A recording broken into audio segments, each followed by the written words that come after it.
Hello, Trinity community. It's good to be with you again this week.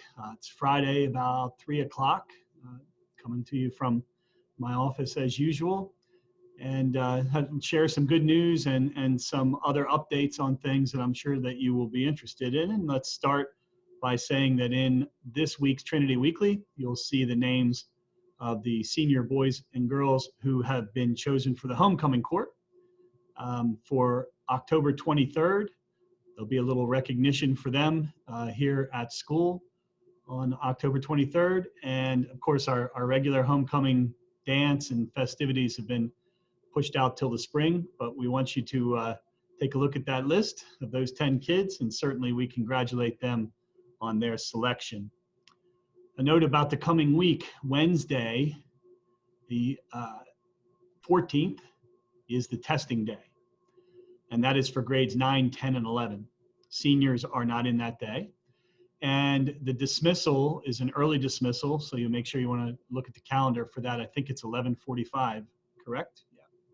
And seniors, of course, not in that day, but you, those of you that are going to be here with us testing, make sure you get a good night's sleep, make sure you have breakfast, take care of yourself, and then you'll be ready to do your best.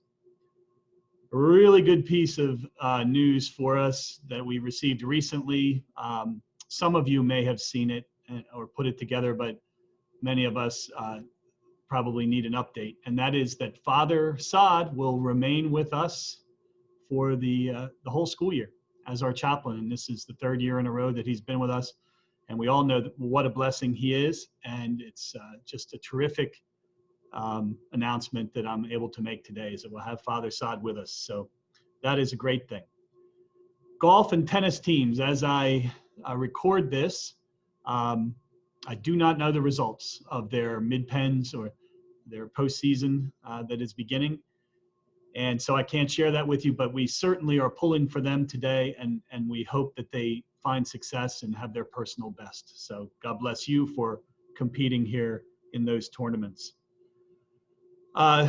Another really nice piece of news, it began a couple of weeks ago. We recently did a dress down, Alyssa Mazzoni, senior, who is a Thon liaison for us on the executive committee, brought the idea along with some of her classmates to do something for Lily Jordan, a student at Camp Hill who was involved in their mini-thon program, who did pass away, unfortunately, from cancer recently. And the kids organized a dress down day. Many people participated. Trinity raised more than $1,300 for the Camp Hill Thon in the student's name. And recently we were able to deliver that money and connect with Camp Hill for that.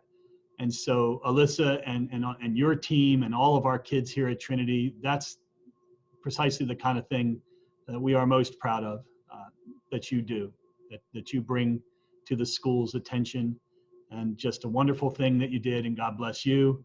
And of course, please keep Lily, her family, in your prayers here this weekend and beyond. All right, a little update concerning some of our live streaming efforts. You know, we really appreciate that students want to stay current with their classes. And so when they're absent, what we have sometimes is students that are live streaming in. But we want to emphasize that the live streaming of classes is really intended for kids that are home for different COVID-related reasons. So if you are online 100%, or you're in the hybrid program, or perhaps there's a close contact and you need to quarantine, wait to see test results, those are reasons that the live streaming was truly created. If a student is sick, those classes are being recorded. And the last thing we want to do is for the student who is sick is to push themselves to think that they have to live stream. We would much rather see them relax, rest, take care of themselves than attempt to live stream each of their classes during the day. So I just really want to emphasize that. Those recordings are there, they can be accessed. Students also have time to make up their work according to our student parent handbook. And so there's no reason to push yourself to be live streaming, to get up early and to do that if you are absent for any other reason than the COVID related scenarios. Um, so, and a couple of other things just to mention, just reminders that if you are live streaming and you have those COVID related issues, so you're accessing from home, you're learning from home, just make sure you remember those guidelines that we sent out earlier in the year. We want to emphasize that the background noise can be troublesome. So that's why we wanted students to be seated at a desk or some type of scenario like that, not live streaming with a lot of background noise, including cars. We've had some more than one issue with that recently.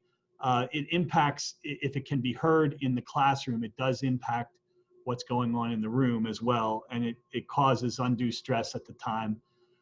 You need to be on time for your classes, present for all of them. If you miss a class, then you'll be marked absent. And of course, there's no great penalty for that right now, but I do simply want to mention that those are different expectations. So then they have been communicated in prior Trinity Weeklies, but let's just be cognizant of that and sensitive to that. So that's a pretty short message for you this week, and I just want to say thank you. We have finished our 6th week together. We have no student cases, no positive tests among students or staff. That's a tremendous thing.